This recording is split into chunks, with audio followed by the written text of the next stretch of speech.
calculation. Ibig sabihin po, nakikita niyo po dito kung paano kino-compute yung babayaran natin mga inutang or nilong sa ating cooperative. For example, umutang po tayo ng 3,000 pesos sa ating loan. First loan po natin yan. Ang babayaran po natin within 6 months is halagang 3,090 pesos. Okay. Ang naiwi po natin is 2,265 pesos.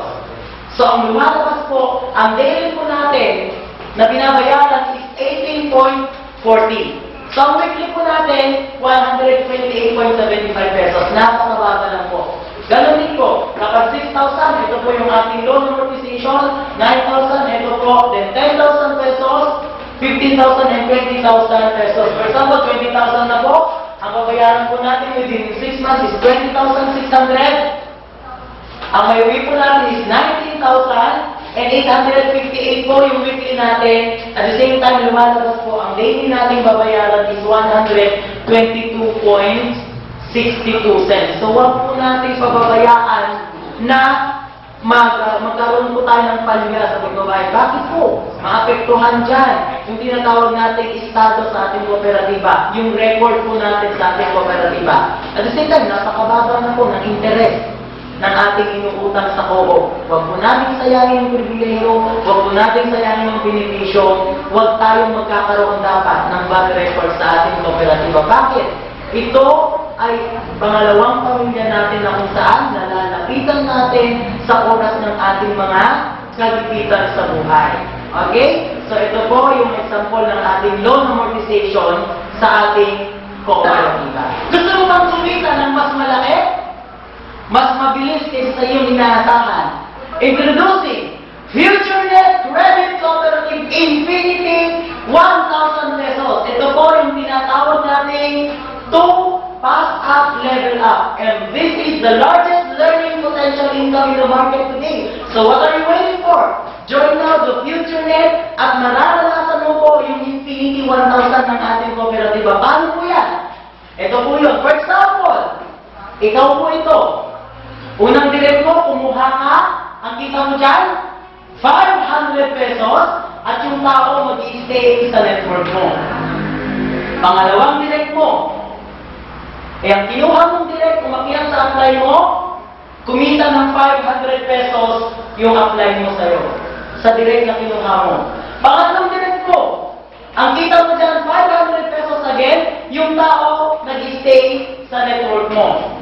Now, on your fourth direct, ang kita mo dyan, wala. Bakit? Umakyat yung tao sa apply mo, and at the same time, yung 500 pesos, kinita ng apply mo. Nasa panglimang direct mo again, 500 pesos ang kinita mo, and then yung tao nag-stay sa network mo. Now, sasabihin mo sa akin, person, parang lugi naman yata ako dyan.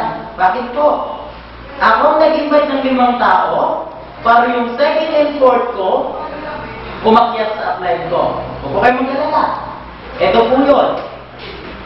Okay. So, ang ipinasa nyo po sa apply nyo is yung second and fourth na direct nyo. Ulitin natin. Ipinasa nyo sa apply nyo yung second and fourth na direct nyo. So, that means may natira sa inyo na 3 tao.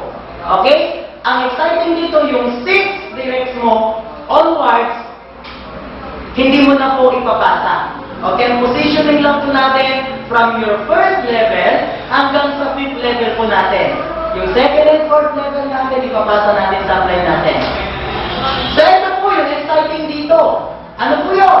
Okay. So, ito yung mga naiwang tao sa'yo. Si first, si third, and then yung fifth. Definitely, yung unang tao na naiwan sa'yo, kumuha ng 5 niya. Pag kumuha niya ng 5 niya, same thing will happen to you. Yung second, and then yung fourth niya, mapupunta din sa'yo. Tama?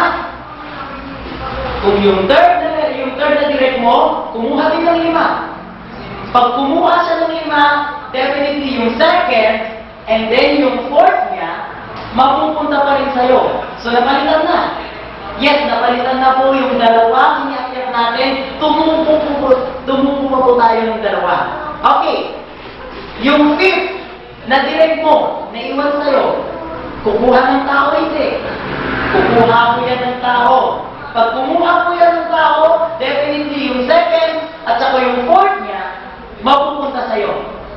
So, ilang tao na po yung napunta sa'yo? Yung 6 na tao napunta sa'yo. So, 2 lang po yung ibinato natin sa apply natin, 2 lang yung inamyan natin sa apply natin. At the same time, napalitan mo siya ng 6. Okay, tingnan po natin. 6 yung naipalit sa'yo. Magkano po kayong kinita natin dyan? 500 pesos sa bawat isang tao. So, therefore, meron ka, wow, it's 3,000 pesos ang kinita mo sa 6 na tao. Ito po yun. Okay? So, kumita ka po ng mas malaki kaysa sa 2 ipinasa mo sa apply mo. Ngayon, tingnan po natin. Ilang tao na yun? 6 na tao. Sa tingin niyo po ba, kukuha din ng mga tao yan? Definitely yes. Kukuha ko ng mga tao yan. Same thing will happen, yung 2nd and 4th direct na makukunin nilang tao, pag kumuha sila ng tao, magpupunta pa rin sa'yo. So, ilang tao na yan? 12 na tao na yan. Kumita ka dyan na 6,000 pesos po na tumataginting. Yun po yun, 6,000 po yung kinita natin. So, huwag po kayong manghinayang sa itinasa nyo.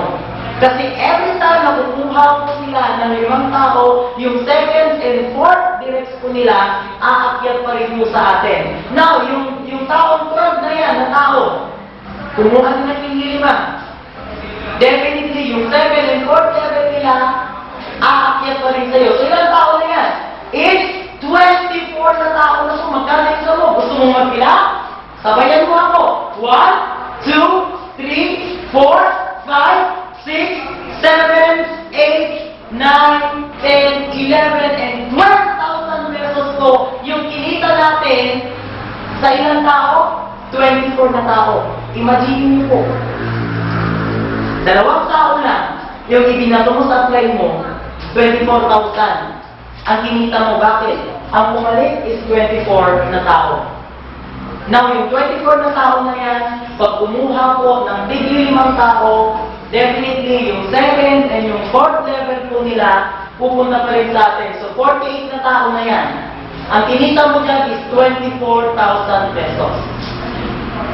Yun po yung kinita nyo. Okay. So, tayo yung tao. Thousands of people na ang mag-aakyat sa'yo ng 2nd and 4th nila. So, what will happen? Dahil, infinity 1,000 ang aakyat sa'yo. So, darating ang araw, uulanin ka ng 1,000 piso. Tama? Yun po yung konsepto ng 2 pass up level up natin, wherein pwede po tayong kumita ng napakalaking halaga na mas mabilis sa ating inaasahan. Sabi ko nga,